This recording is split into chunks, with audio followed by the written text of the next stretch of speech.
La historia de la dinastía Rothschild. Este es un ciclo de conferencias basado en un libro extraordinario, en inglés, The History of the House of Rothschild. Una historia que comienza por allá por 1743, que lleva apenas 250 años, un poquito más, pero que nos va a dar su conocimiento una comprensión completa de lo que verdaderamente está ocurriendo en el mundo y de lo que ocurre tras de la escena que tú ves a diario y que muchas veces te resulta inexplicable. Seguramente como consecuencia de esta información vas a entender muchas cosas, va a significar un choque con tu conocimiento, con tu cultura, con tu conciencia. Si eres creyente, reafirmarás algunas cosas, te darás cuenta de otras. Sobre todo sabrás qué tienes que hacer de aquí en más. Si no eres creyente, te va a servir para cuestionar tu creencia, reaccionar. Si eres judío o judía, te va a servir para comprender muchas de las cosas que tienen que ver con tu maravilloso pueblo y que a todos nos afectan.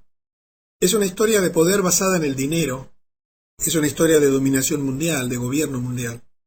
Para quienes tenemos un conocimiento, en mi caso que viene de décadas de estos temas, desde niño me han interesado, pero ha sido en los últimos 10 años que he tratado de perfeccionar ese conocimiento que lo tenía en muchos aspectos, digamos, prendido de alfileres.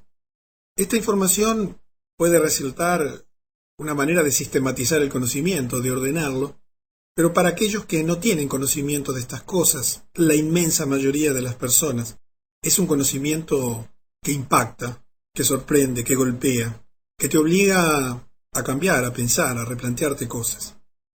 Es difícil alejarse del subjetivismo o de la interpretación de los hechos que yo te voy a contar. Por eso he elegido como procedimiento una descripción cronológica de hechos, de sucesos absolutamente comprobables. Todo lo que yo te voy a decir en estas conferencias, en estas charlas que tendremos en las próximas semanas, son absolutamente verificables. Por ahora la Internet es libre. Por ahora. No por mucho tiempo más. Entonces todavía muchas personas pueden enterarse de la verdad, no de lo que te presentan como verdad, que es una burda mentira. Y en ese esfuerzo por parecer objetivo, quizás el mejor procedimiento sea eso, limitarme a los hechos. Pero claro, me va a costar sacar conclusiones y hacerte comentarios. Espero que esta información realmente te resulte útil, que la valores, que la comprendas, que la compartas y que sobre todas las cosas te sirva para, como dice en la Escritura, levantar tu cabeza y alzarte erguido, porque tu liberación se acerca. Es un tiempo de esperanza, es un tiempo maravilloso en el cual vivir, es un tiempo en el cual estamos viendo la conclusión de un sistema de cosas. En pocos meses verás acontecimientos que te van a dejar pasmado, pero tú tendrás el conocimiento de ellos antes de que ocurran, muchos de ellos porque los vas a escuchar aquí. Y por lo tanto estoy seguro que va a ser muy bueno para todos nosotros. Nos va a llenar de expectativa primero, pero una vez que conozcas todos los hechos, te va a llenar de gozo, de alegría, de entusiasmo, porque hay una maravillosa oportunidad por delante. Así que comencemos, tratando de conocer esta historia, que por supuesto es extensísima. Te debes imaginar que en 260 años casi, o un poquito más, ha ocurrido de todo. Habría tanto para contarte, pero vamos a tratar de resumir esta historia en aquellos aspectos que pueden ser más centrales y que de alguna manera tienen un hilo conductor que nos lleva hasta nuestro tiempo. En esta primera charla vamos a abarcar del 1743 al 1798, casi al final del siglo XVIII y el comienzo mismo del siglo XIX. Esta historia comienza en 1743, cuando nace en Frankfurt, Alemania, un señor de nombre Meyer Amschel Bauer, de origen judío askenazi. Su padre, Moisés, era un prestamista de dinero y era propietario de una empresa de contabilidad y finanzas. En realidad, el nombre inglés Accounting House no tiene una traducción exacta. Y Moisés coloca un cartel, el padre de Meyer, coloca un cartel rojo sobre la puerta de entrada de su oficina contable. Este hombre conocía muy bien lo que estaba haciendo. Este signo que él coloca en aquel momento era un hexagrama rojo que geométricamente y numéricamente traduce o se traduce en el número 666 y que tú lo tienes allí a la vista. Este hexagrama, después también puedes buscar por la palabra hexagrama en internet a través de Google, tiene un significado importantísimo a lo largo de esta historia y después vas a ver muchos detalles sobre eso. Pasan los años, su hijo crece y en 1760, durante esa década, Meyer trabaja para un banco de propiedad de la Oppenheimer, de la familia Oppenheimer en Hannover, en Alemania. Se transforma este hombre, Meyer, en un gran éxito en los negocios. Parece que tenía dotes y cualidades muy especiales y se convierte en un socio menor. Mientras trabajaba en el banco se familiariza con un general, von Storff. Recuerda este nombre porque es importante en la historia. Su padre muere en esta década y Meyer vuelve a Frankfurt para hacerse cargo de los negocios de su padre. Él conocía perfectamente el símbolo del hexagrama rojo, cuyo significado es 666, que seguramente tú ya lo conoces como el número de la bestia, un número esotérico del ocultismo, propio de los adoradores del diablo. Y entonces elige cambiar su nombre, y cambia su apellido, y pasa de Bauer a Rothschild, colocándolo en la puerta de entrada. Y elige Rothschild porque Rothschild en alemán quiere decir Roth, rojo, y Schild, signo. Quiero que comprendas la importancia de los símbolos. Quizás para ti, educado en una escuela común, ajeno a todas estas cosas que hoy dominan el mundo, los símbolos y los signos no sean importantes.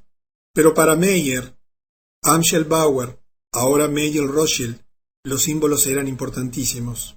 Él ya había participado seguramente de rituales secretos de adoración satánica, su padre le había influenciado, y tenía muy en claro qué es lo que perseguía. Conocía perfectamente los pactos establecidos, tenía muy en claro el plan, que se había urdido desde hace milenios, pero que ellos, por alguna razón desconocida para nosotros, habían sido elegidos para llevarlo adelante. Un plan que, como verás, venía a ser un plan de gobierno y de dominación mundial. Para anticiparnos un poquito y facilitarte la comprensión, si tú miras hoy a tu alrededor este hexagrama lo verás en muchísimos monumentos de tu país, de tu ciudad. Dependiendo en la zona del mundo donde vivas, lo verás más frecuentemente. Pero lo tienes en tu bolsillo o allí en tu cuenta, en cualquier billete del dólar. Lo tienes en el sombrero del Papa, lo tienes en la bandera de Israel, lo tienes en muchísimos lugares a la vista de todo el mundo. Por supuesto, suficientemente oculto en algunos casos o disfrazado en otros, como para que las personas que no conocen de estas cosas, que no les interesa porque están en otros temas, porque no saben que esto afecta a sus vidas dramáticamente, porque no tienen la menor idea de que hace 250, 60 y pico de años se comenzó a urdir un plan que incluía el uso de este signo. Bueno, quizás no te llame la atención, pero te puedo asegurar que a partir de ahora estas cosas van a comenzar a tener una importancia absolutamente definitiva en tu vida, porque habrá un antes y un después de conocer esta información. Y volvamos o sigamos un poquito con la historia. ¿Te acuerdas que te dije que en la década del 60 este hombre se había familiarizado con un general denominado von Storff? Él se encontraba asignado a la corte del príncipe Guillermo IX de Hessen-Hanau. Obviamente que estamos en medio de la realeza, estamos en pleno siglo XVIII, finales, última cuarta parte allí o segunda mitad del siglo XVIII. Esta era una de las casas reales más ricas de Europa.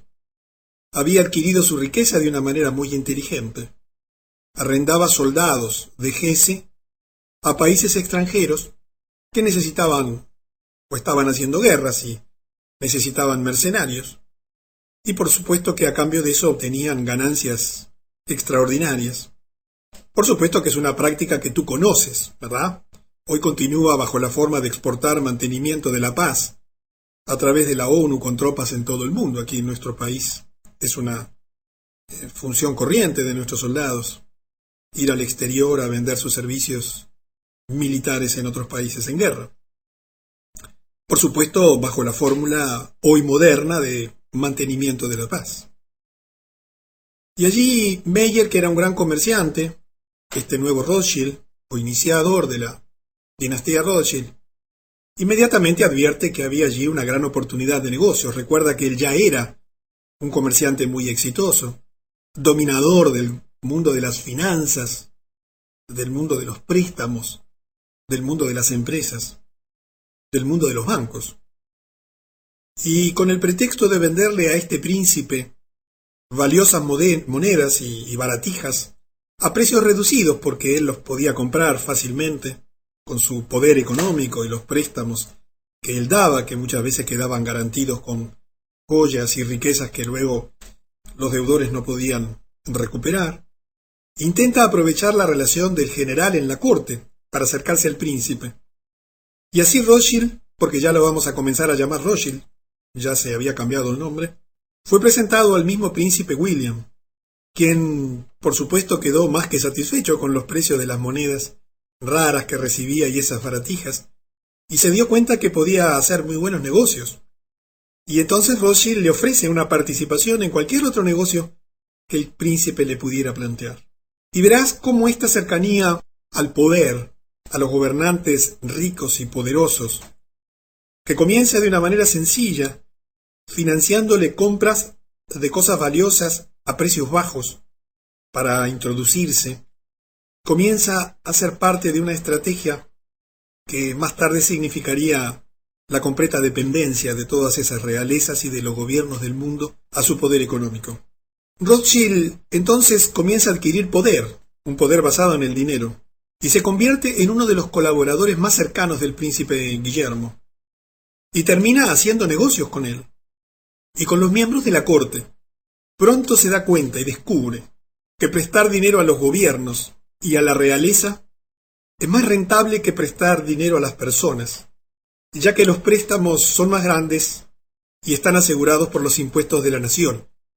No sé si entiendes que pasó muy poco tiempo y todos los gobiernos del mundo, todas las monarquías del mundo, todos los municipios del mundo, todas las ciudades del mundo están endeudadas. Quiero que comprendas que esto, que ya te lo he explicado de otra manera, en el material del lado oscuro del dinero, tuvo su origen allí. ¿No te sorprende? ¿Nunca te has puesto a pensar cómo es posible que todos los gobiernos del mundo estén endeudados, cuando cualquiera de ellos podría emitir su moneda y ser independiente? Sin embargo, un plan maquiavélico ha hecho que, a pesar de que en mi país se emite moneda, mi país no es independiente, porque su moneda no vale nada, puesto que está atado al banco central del mundo más importante, que después los vas a conocer, porque justamente es un banco Rothschild. Y este descubrimiento le abrió una increíble fuente de oportunidades y de posibilidades para urdir su plan, para continuar con su proyecto, del cual hasta ahora todavía no tienes muchas noticias, porque solamente lo conocía él y unos pocos. Cuando esa década está por terminar, allí en 1769, fruto del poder, que hoy también es muy común, el gobierno de turno, en este caso el príncipe, autoriza a Meyer con un permiso especial. Podría colgar un cartel en el frente de sus establecimientos comerciales, expresando que él es M. A. Rothschild, asignado a la corte por Su Alteza Príncipe Guillermo de Hainaut. Este tipo de concesiones por parte de los gobiernos a quienes le favorecen con dinero y con negocios, seguramente que lo ves en tu país, seguramente que en forma permanente ves condecoraciones y reconocimientos de gobiernos a figuras importantes. Cuando los veas, bueno, ya sabes a qué grupo pertenecen y por qué reciben esas condecoraciones. Y el tiempo va pasando. La vida continúa, el plan también. Y llega en 1770, un año absolutamente clave en la historia de la humanidad. Y dentro de ese año, allí Meyer redacta un proyecto de la creación de los Illuminatis, o mejor dicho, redacta un proyecto para la creación de los Illuminati. y le da el desarrollo y la formulación de ese proyecto a Adam Weishaupt, un cripto judío, Ashkenazi, exteriormente de fe católica romana. Criptojudíos son las personas que están adheridas, tienen una fe judía, pero que externamente manifiestan pertenecer a otras denominaciones religiosas. Puedes entrar en internet y aprender de los criptojudíos. Y le da este encargo. Meyer elabora el proyecto, lo redacta, establece sus bases y se encarga Adam de su desarrollo, de su instrumentación. Los Illuminati se basarían en las enseñanzas del Talmud, que son a su vez las enseñanzas del rabino judío. El nombre es sorprendente para ti, pero para ellos era muy importante. Illuminati era muy apropiado para Rothschild y sus ideas, ya que este es un término luciferino, satánico, que significa guardianes de la luz. Seguramente que has oído hablar de los Illuminati, mucho más si has escuchado algunas de las conferencias o seguramente los ves de vez en cuando en alguna información. Pero esta historia comenzó allí. Está afectando severamente tu vida y la mía. Aquí algunos datos familiares, porque una de las cosas que es parte de esa dinastía es casarse entre ellos, no mezclarse con quienes no pertenecen a la familia. No sé si sabes de esto, pero es muy propio de las sociedades secretas. Y en 1743 se casó con Gutel Schnapper. Por supuesto son todos judíos eskenazi, todas personas de ese origen. Y en 1773 nace Amschel, un personaje también importante en la historia, el primero de los hijos de Meyer. Y él, como todos sus hermanos que lo siguen, entrarían en el negocio de la familia a la edad de 12 años. En la próxima conferencia te voy a contar de algunas de las cosas que ellos hacen para manejar ese clan familiar y cómo tienen ciertos requisitos y leyes, criterios o principios que todos deben respetar obligatoriamente. Y en 1774 nace Salomón Meyer Rothschild.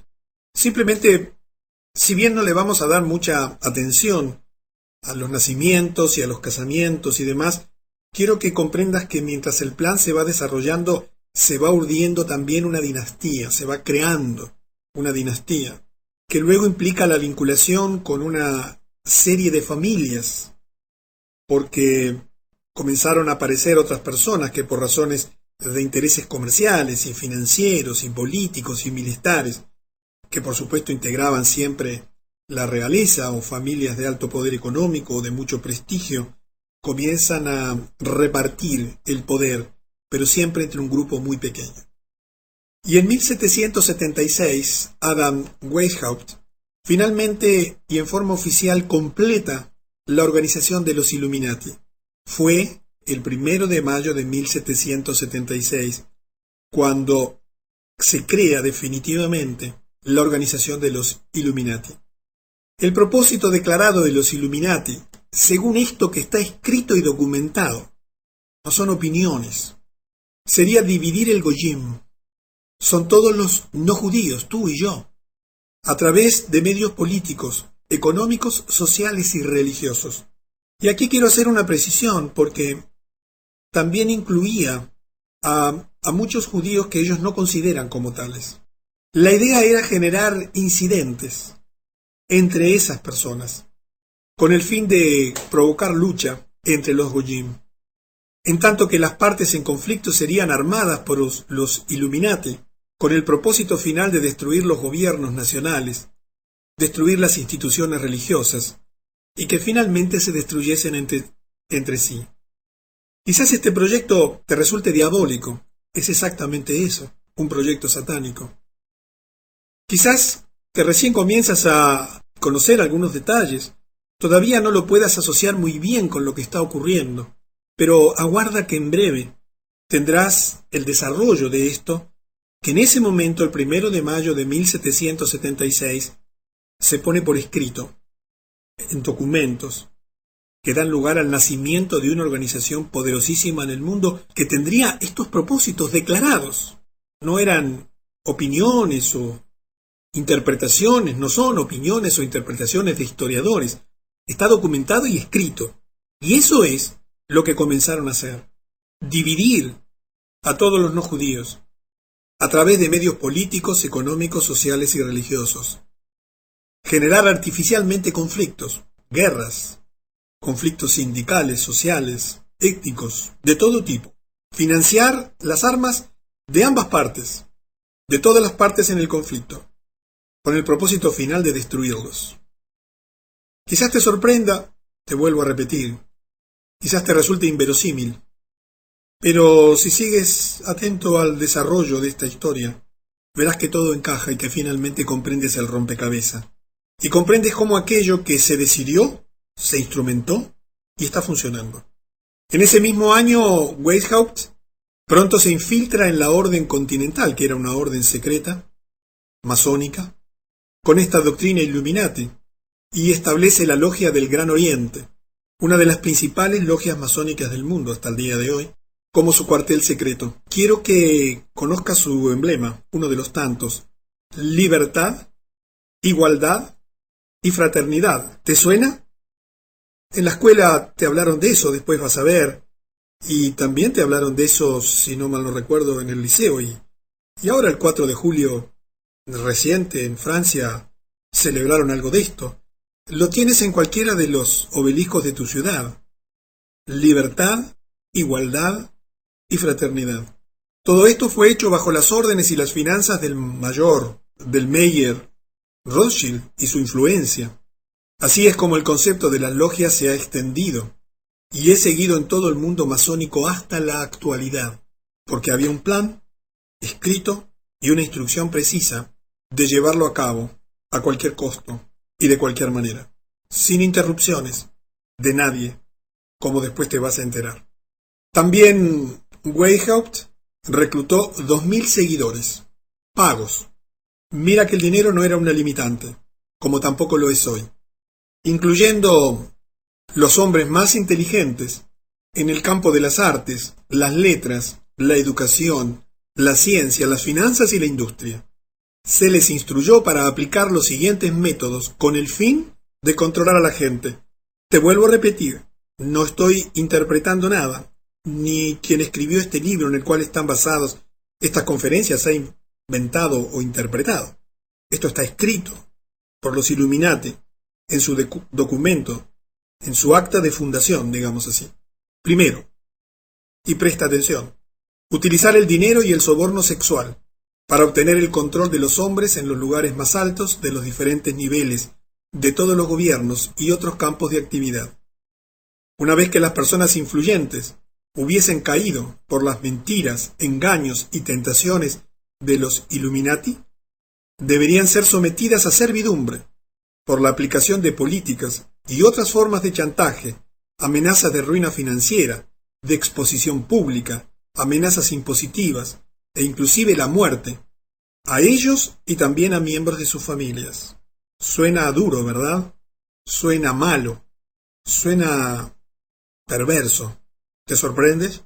Vamos al segundo objetivo: vincularse en colegios y universidades para relacionarse con estudiantes poseedores de una capacidad mental excepcional, pertenecientes a familias bien educadas, con inclinaciones internacionales, y recomendar su formación especial en relaciones internacionales, con la idea central de que solo un gobierno mundial puede poner fin a las guerras y los conflictos recurrentes. Esta formación especial, por supuesto, sería proporcionada a los seleccionados mediante la concesión de becas pagadas por los Illuminati. Si vives en Estados Unidos, esto es moneda corriente. ¿Entiendes cuándo nació y por qué existe? En tu universidad pasa lo mismo. ¿Entiendes? ¿Comprendes por qué todas las universidades hoy están siendo financiadas, especialmente las que tienen más nombre, las que tú ves hoy en la prensa mediática, aquellas donde se producen las investigaciones científicas y médicas más importantes? Este proyecto nació con los Illuminati, se puso por escrito y oficialmente se instituyó el 1 de mayo de 1776. vincularse en colegios y universidades. Quiero que entiendas por qué y para qué lo hacían. Ahora lo verás. Vamos al tercer objetivo. El tercer objetivo también es parte de esta terrible urdimbre, de este macabro plan. Todas las personas influyentes, atrapadas bajo el control de los Illuminati, más los estudiantes que hubiesen sido especialmente educados y entrenados, se utilizarían como agentes en los gobiernos, en todos los gobiernos, ubicándolos como expertos y especialistas detrás de la escena. ¿Entiendes el objetivo? Te lo aclaro. Así podrían aconsejar a los altos ejecutivos para que adoptasen políticas que en el largo plazo servirían a los planes secretos de la conspiración Illuminati de un solo gobierno, y causar la destrucción de los gobiernos y las religiones en los que hubiesen sido elegidos o designados para servir. ¿Notas algún parecido con la realidad? Seguramente ya te has dado cuenta que quienes gobiernan no gobiernan, sino que simplemente ocupan cargos políticos y que deben favores bajo la forma de dinero o de otras cosas, o de negociados, y que simplemente están para cumplir un rol aparente, pero detrás de bambalinas está esta gente, que expresamente, como parte de sus propósitos fundacionales, utilizarían como agentes en todos los gobiernos, ubicándolos como expertos y especialistas detrás de la escena. Hoy dominan absolutamente toda la escena, de todo lo que te imagines, absolutamente todo. Y tienes un símbolo allí a la derecha, pero todavía no vamos a hablar de los símbolos. Los vas a ir conociendo en la medida de que avance esta historia. Y sigamos avanzando porque nos vamos a acercar a hechos excelentes, pero veamos el cuarto objetivo, que también lo conoces perfectamente, y es el siguiente: obtener el absoluto control de la prensa. En ese momento el único medio de comunicación social que distribuía la información al público, la prensa escrita.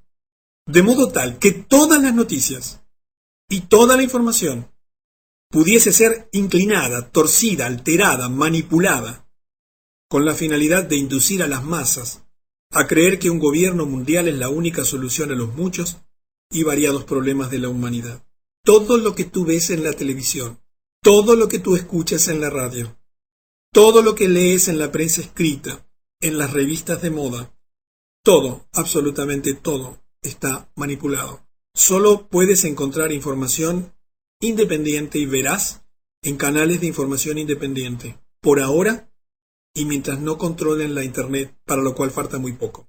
Tú ya lo sabes, por eso entiendes cómo es inexplicable muchísimas de las cosas que ocurren, cómo se crean realidades de la nada, cómo de un día para otro comienzan a difundir noticias en forma absolutamente sorprendente, y la gente, absolutamente adormecida por los medios de comunicación, cree que es verdad. Ya la gente ha comenzado a despertar. Así que tienes 4 motivos, 4 propósitos, absolutamente macabros. Y ya que está terminando el siglo, y ya habíamos comenzado, porque esto se puso por escrito en el 76 y comenzó a instrumentarse, bueno, vamos a empezar a dar pasos en concreto. Y entonces en 1784 los Illuminati deciden algo que cambió el mundo. Adam Weishaupt emitió una orden según la cual la Revolución Francesa debería comenzar bajo la forma de un libro con la firma de Maximiliano Robespierre. Aguarda, no te retires porque quizás, claro, esto lucha y choca con lo que te enseñaron en la escuela, ¿verdad? Porque la Revolución Francesa empezó mucho después, 5 años después. ¿Pero qué ocurrió? Este libro fue escrito por uno de los socios de Weishaupt, Xavier Schwab, puedes buscarlo en internet, y enviado por un mensajero de Frankfurt a París. Sin embargo, en el camino ocurre un hecho fortuito, quizás la divinidad, vaya a saber, la providencia, o la casualidad, y se alteró la historia transitoriamente. El mensajero fue golpeado por un rayo. El libro que detallaba el plan fue descubierto por la policía bávara y entregado a las autoridades bávaras. Como consecuencia, el gobierno de Baviera ordena a la policía atacar a las logias masónicas de Weishaupt, del Gran Oriente, y las casas de sus colegas más influyentes. Es evidente que las autoridades de Baviera estaban convencidos que el libro que se descubrió era una amenaza muy real de un grupo privado de personas influyentes de utilizar las guerras y revoluciones para alcanzar sus fines políticos. Te desafío a que leas cualquier libro de historia en el cual hoy aprenden tus hijos y tú has aprendido, por supuesto elaborados por la UNESCO desde las Naciones Unidas, a ver si encuentras esta historia, absolutamente documentada, en los registros oficiales. Te van a llevar a la sorpresa de lo que ocurrió después. Porque el gobierno bávaro, que obviamente era un gobierno monárquico, entendió el riesgo. Y entonces, en el año siguiente, en 1785, declara fuera de la ley a los Illuminati y ordena cerrar todas las logias del Gran Oriente. Meyer Rothschild mueve su casa de la familia a una casa de 5 plantas en Frankfurt, que comparte con la familia Schiff. Al año siguiente, el gobierno bávaro publica los detalles de la trama Illuminati en un documento titulado Los escritos originales de la orden y secta de los Illuminati. Observa el título. No eran las interpretaciones del gobierno bávaro, no eran los estudios del gobierno bávaro, eran los documentos originales, esos que hizo Adam Weishaupt y que puso por escrito y oficializó el 1 de mayo del 76. Y luego envía ese documento a todos los jefes de Estado y de la Iglesia en toda Europa, para advertirles de lo que estaba ocurriendo, pero tristemente su advertencia fue ignorada. Mira, no te lo puedo probar, pero la dependencia económica que ya tenían esos gobiernos hicieron como muchos de los actuales.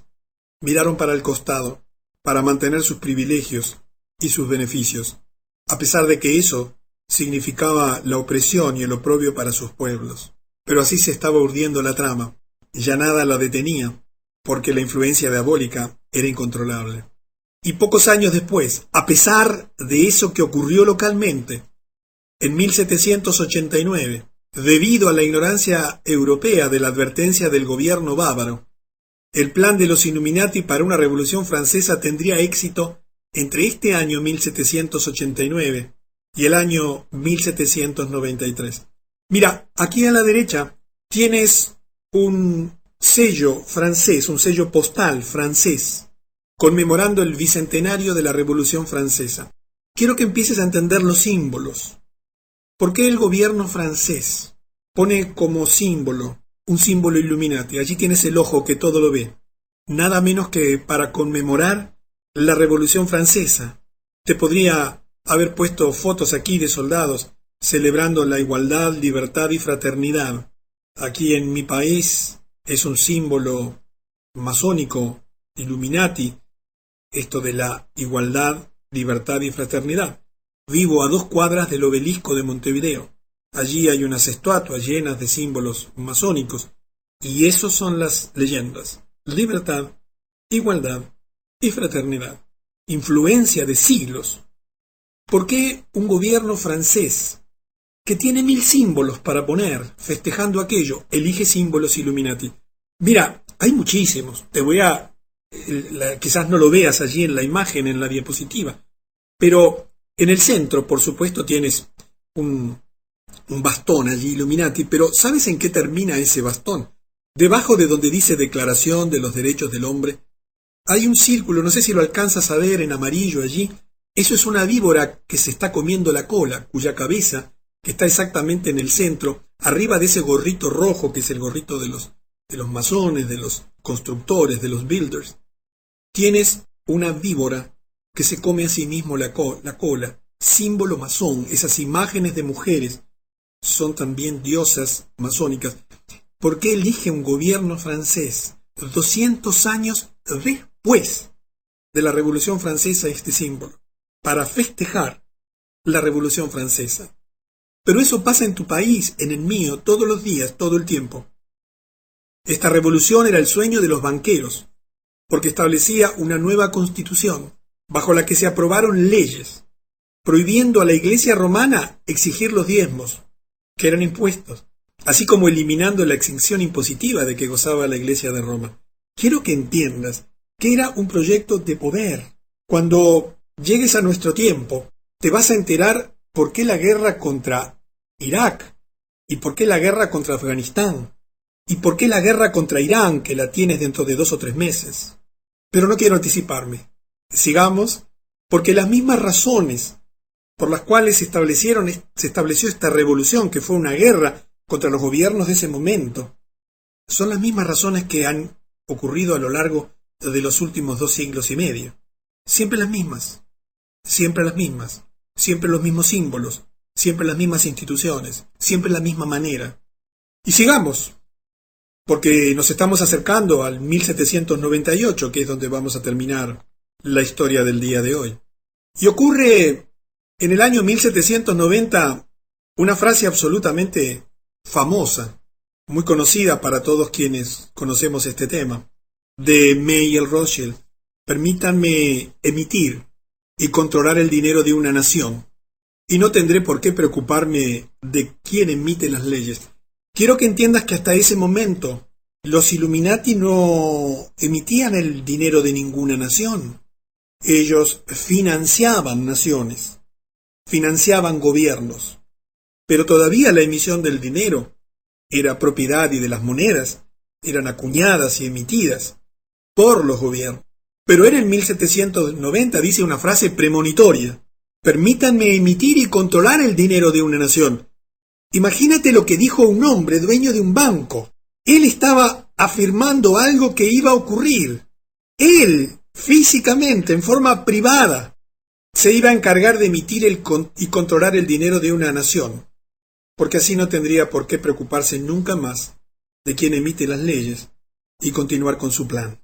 ¿Y cuál crees que fue el país que eligió? Los Estados Unidos de Norteamérica. Quizás no lo sabes, pero en 1791, un año después de esa afirmación, los Rothschild obtuvieron el control de la emisión de dinero de una nación, el control total, a través de Alexander Hamilton, que fue su agente de influencias en el gabinete de George Washington, cuando gracias a su influencia el Senado de los Estados Unidos otorgó una concesión por 20 años, creándose su primer banco central denominado el First Bank of the United States, el primer banco de los Estados Unidos. Aquí tienes la imagen de la sucursal del banco en Filadelfia, en la calle número 3. Quizás tú creas que el gobierno de los Estados Unidos emite su moneda. Eso lo hace el gobierno de mi país, y el gobierno de Perú, y el gobierno de Colombia. Por supuesto que con monedas totalmente dependientes del Banco Central de los Estados Unidos, que es la Reserva Federal. Pero el gobierno de los Estados Unidos no emite su papel moneda. Nunca lo hizo, o mejor dicho, lo hizo en algunos periodos intermedios, porque hasta ese momento en que se crea este banco, después lo vamos a ver más en detalle, habían 13 colonias que emitían cada una su moneda, sus billetes, sus maneras de negociar, y entonces se unificó todo a través de un primer banco central, el First Bank of the United States, en una concesión otorgada solamente durante 20 años. Aquí quiero darte otra imagen, lo que parece ser un pagaré de alguien que había pedido prestado dinero allí en el banco, o de alguien que había, tomado dinero del banco, y fue hecho por $1,000, emitido por el Banco de los Estados Unidos de Norteamérica. Y fíjate que estamos ya muy cerca del final, porque esto ocurrió en 1791. A partir de allí, Mayer Rothschild ya no tendría por qué preocuparse de quién emitía las leyes, no solamente en los Estados Unidos, sino también, como lo verás con el tiempo, en el resto del mundo. Antes de llegar al final de este siglo, permíteme comentarte simplemente, para agregar un poco de conocimiento, que en el interín habían ido naciendo y casándose personajes importantes que permitirían continuar el proyecto elaborado por Mayer, que había empezado a comprender y sentir como influencias de su padre. Y allí tienes algunos nombres y algunos años en que nacen algunas personas. Y entonces se va armando la familia, se va armando la dinastía, todos conocedores precisamente del plan, todos con el mismo origen, todos con las mismas creencias obligadas porque si no las aceptaban simplemente podían morir, porque así era la situación. Y llegamos entonces al último episodio que vamos a comentar en el día de hoy, en esta primera conferencia, y que es un episodio también extraordinario que llega hasta nuestros días, y que te hago la introducción porque lo vamos a completar en la segunda parte.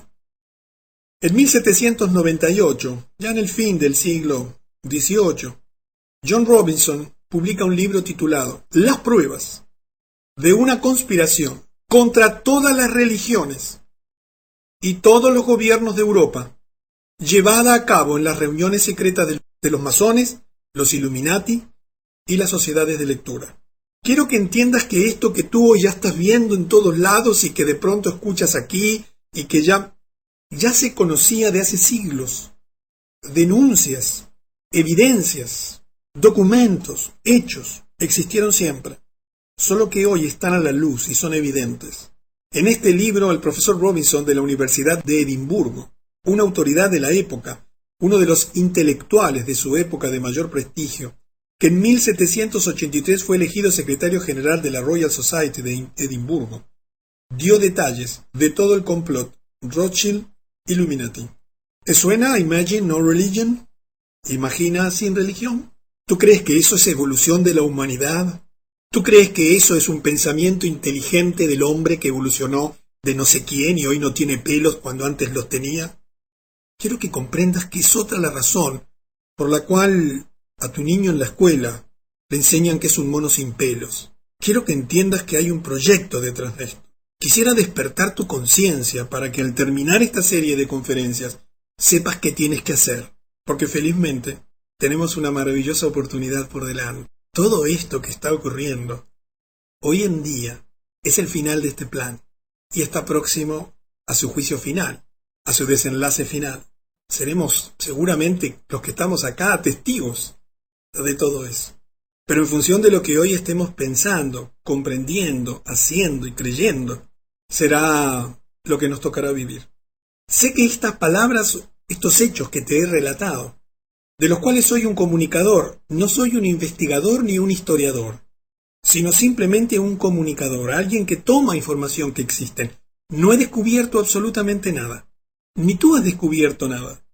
Simplemente quizás lo escuchas por primera vez y ya tenías un conocimiento más o menos superficial o más o menos profundo. Intento a través de esto sistematizarlo, ordenártelo cronológicamente para que veas el desenvolvimiento de los hechos. Es cierto que no puedo permanecer objetivo. Es cierto que te he dado algunas interpretaciones quizás, pero todas las puedes comprobar. Y sobre todas las cosas, todas coinciden con lo que está ocurriendo. Y dicho todo esto, con el ánimo que te dije al principio, ayudarte a comprender que al final de este ciclo tengas un rompecabezas bien armado, sin piezas sueltas, para que lo que ocurre no te produzca temor, sino que te produzca serenidad y confianza de que todo está ocurriendo de la manera prevista, en el tiempo correcto, y que va a desenvolverse de la manera prevista y en los tiempos también correctos. Nos vemos en la segunda parte de la historia de la dinastía Rothschild.